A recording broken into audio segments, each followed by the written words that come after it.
আসসালামু আলাইকুম। আজকে আমরা শিখব মৌলিক সংখ্যা।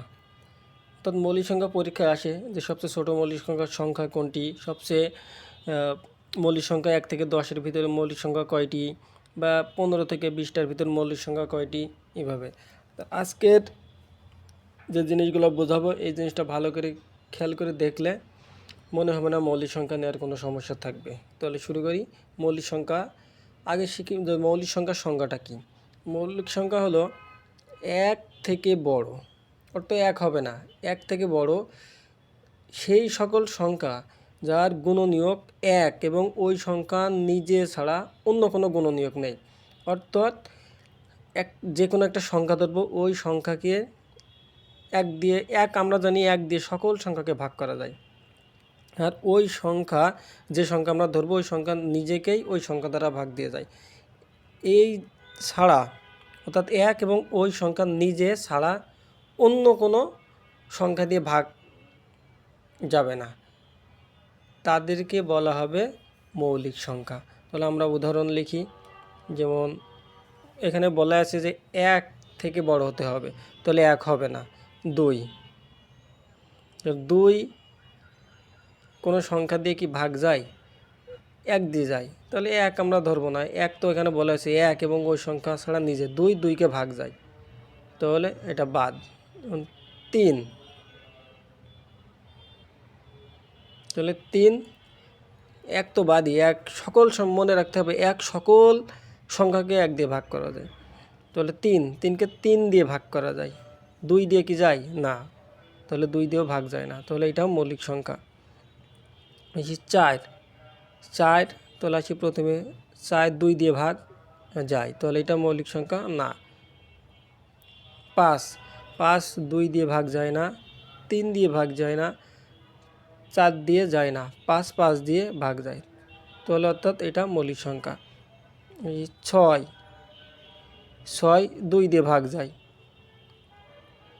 7 2 দিয়ে ভাগ যায় না, 3 দিয়ে যায় না, 4 দিয়ে যায় না, 5 দিয়ে ভাগ করা যায় না, 6 দিয়ে যায় না, 7কে ভাগ করা যায়, তাহলে এটা মৌলিক সংখ্যা। এবার আসি 8 9 একইভাবে।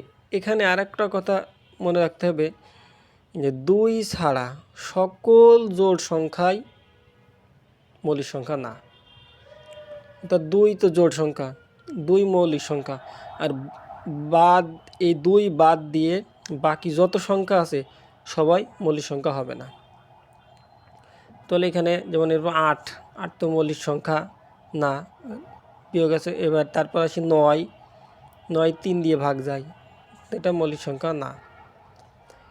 তাহলে দেখা যাক যে 1 থেকে 10-এর ভিতরে মৌলিক সংখ্যা কয়টি? 2 3 5 7, কয়টি? 4টি।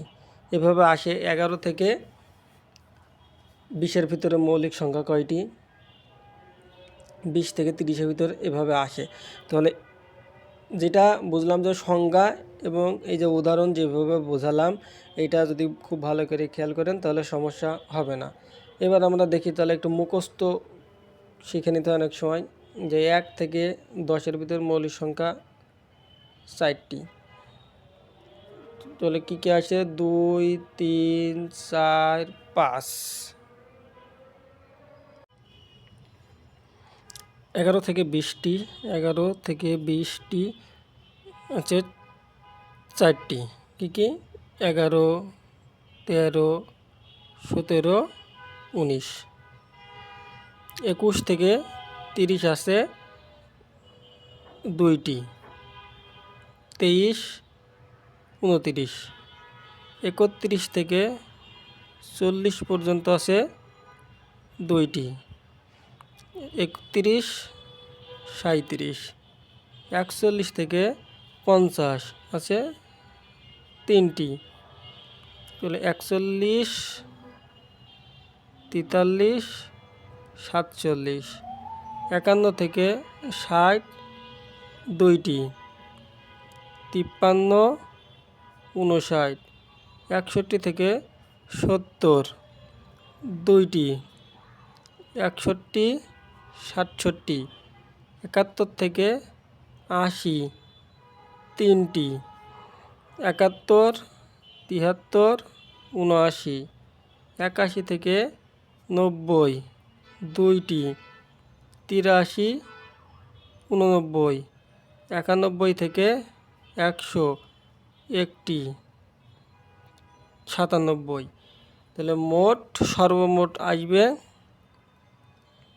25টি। 1 থেকে 100 পর্যন্ত সর্বমোট মৌলিক সংখ্যার সংখ্যা 25টি। এইভাবে 1 থেকে 200 পর্যন্ত আসে, অনেকভাবে পরীক্ষায় আসে। এইবার আমরা আরেকটু মনে রাখবো যে এইগুলা খুব সহজে 1 থেকে 10 এটা ফোন নাম্বার মনে রাখবো। 4 4 4 4 2 2 3 2 2 3 2 1। তাহলে মনে রাখবো 44 22 322 321 ফোন নাম্বার 322 321। আর প্রথম দুইটা 44 22। আবার বলি 44 22, দুইটা সেম 4 4 2 2 322 321। এভাবে 1 থেকে 10 11 থেকে 20 এভাবে আমরা মনে রাখবো। তাহলে মৌলিক সংখ্যা নিয়ে সমস্যা হবে না। আর এগুলো পরীক্ষায় আসেই। তাহলে এই ভিডিওটা দেখলে আশা করি মৌলিক সংখ্যা নিয়ে কোনো সমস্যা হবে না। আসসালামু আলাইকুম।